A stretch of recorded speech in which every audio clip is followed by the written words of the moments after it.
Now the next chemical parameter what we have for water is its hardness, and it can be defined as concentration of multivalent metallic cations which are present in water. Present in water. So multivalent metallic cations. So among all, Ca2 plus, that is calcium and magnesium, are present abundantly in the nature, and others are there such as iron and strontium, manganese,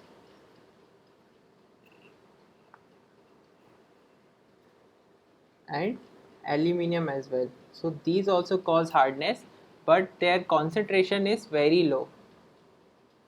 Because of that we can neglect these, but in question if these are also mentioned, I mean the concentration for these also, if it is given, then you have to include these also in finding out the total hardness. So these are the cause of hardness, and it can, in other words also, it can be defined as it is the characteristic of water which prevents the formation of foam when water is when mixed with soap. So it causes difficulty in boiling also, in boilers as well. Hard water is not usable, so for that softening process are required. So there are two types of hardnesses. Two types of hardness. First is carbonate hardness and another is non-carbonate.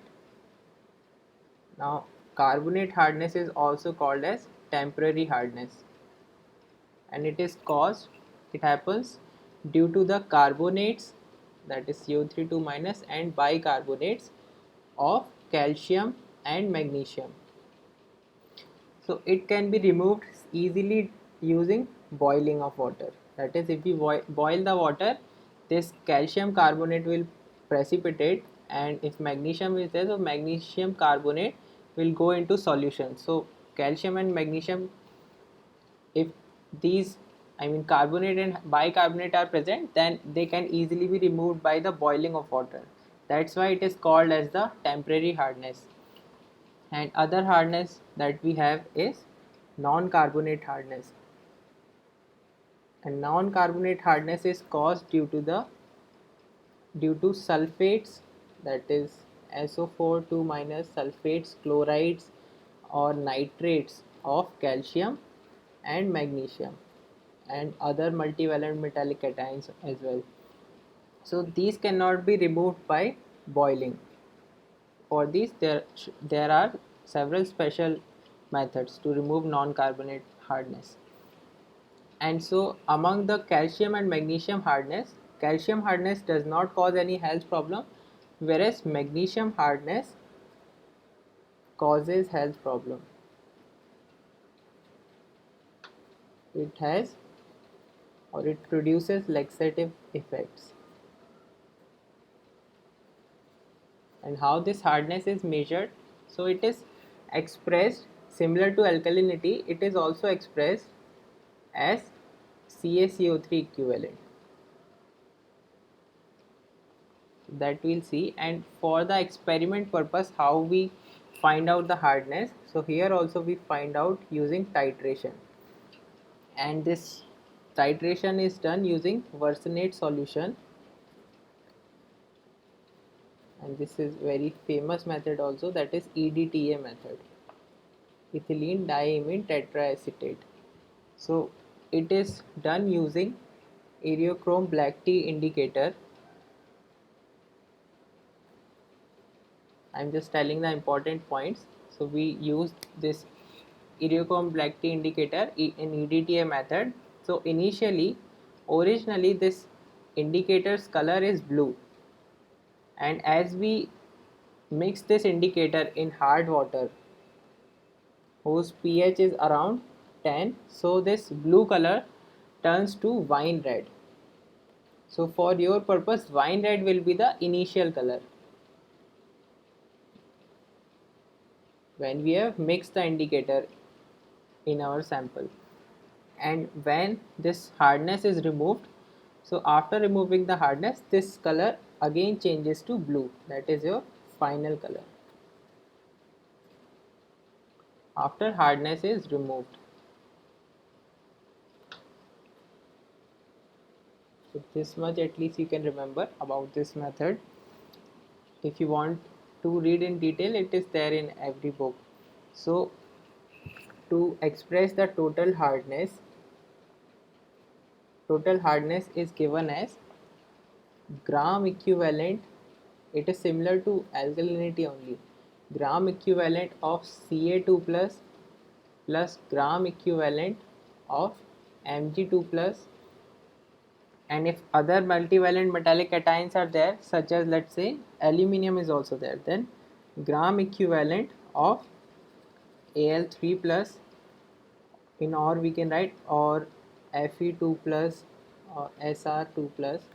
So if these are there, so those also you can include. So that is gram equivalent of these, summation of these multiplied by equivalent weight of CaCO3, because we are expressing it as CaCO3 equivalent.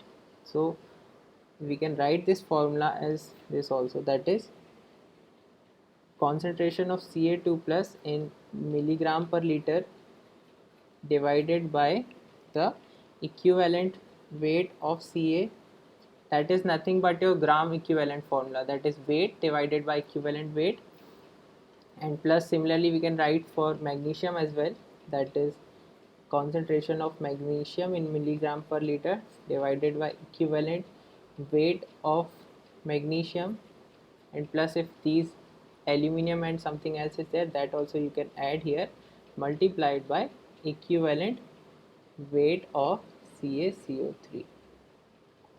So if only calcium and magnesium is there, then we can write it as Ca2 plus divided by equivalent weight for calcium is 20 and equivalent weight for CaCO3 is 50, plus this concentration of magnesium divided by equivalent weight of magnesium is 12 and equivalent weight of CaCO3 is 50. So this is your formula for total hardness if only calcium and magnesium are present. And in sometimes only gram equivalent are also given, so you just have to do the summation of gram equivalent and multiply it with the equivalent weight of CaCO3. So let's see some relationship between alkalinity and hardness.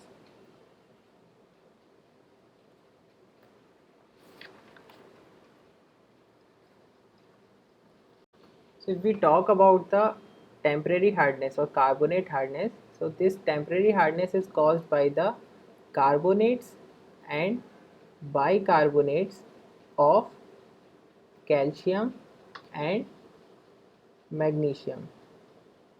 And if we talk about the alkalinity, so alkalinity is caused due to existence of these carbonates and bicarbonates.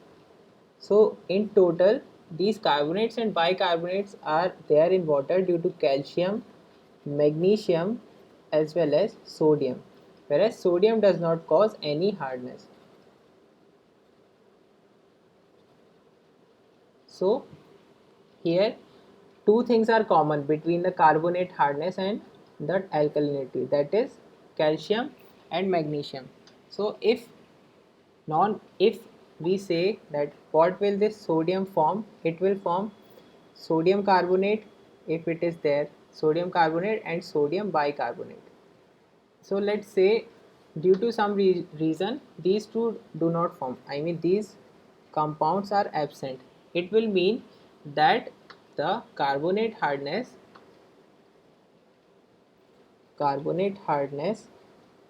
is equal to alkalinity,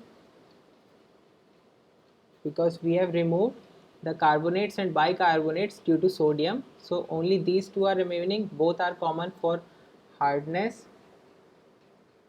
and alkalinity. So that's why we are saying if these two compounds are absent, that is sodium carbonate and sodium bicarbonate, then carbonate hardness is equal to alkalinity. Now when these two are absent, these are absent when we have in water chloride ions and sulfate ions. And what does it mean to have chloride ions and sulfate ions in water? It means to have non-carbonate hardness in water. So here we see that if non-carbonate hardness or NCH is present in water, then carbonate hardness is equal to alkalinity. And here total hardness will be equal to, the non-carbonate hardness will be equal to total hardness minus carbonate hardness, and because this carbonate hardness is equal to alkalinity, so instead we can use alkalinity also. Now let's say non-carbonate hardness NCH is absent. So if non-carbonate hardness is absent, it means that in water Na2CO3, that is sodium carbonate, and sodium bicarbonate, these will form, and so some alkalinity is caused by these two, and it means that in this case if NCH is absent, then alkalinity is greater than the carbonate hardness. So that is about the alkalinity and hardness. So after that there are some smaller points, that is, one is British degree of hardness. In British degree we represent as 14.25 milligram per liter as CaCO3, that it is equal to 1 British degree. And similarly there is French degree also, and for French degree it is equal to 10 milligram per liter as CaCO3. That is your one French degree. This can be asked in somewhere in some objective. And for the limits, if the hardness is less than 75 milligram per liter, then the water is called soft. If it is between 75 to 200, it is moderately hard, and if it is greater than 200, then it is hard water. And about the acceptable limits, if it is less than 200 or up to 200, it is acceptable. And the cause of rejection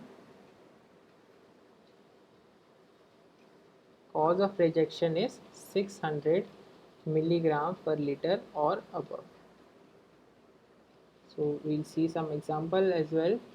For now, this is it for the total hardness, and the hardness.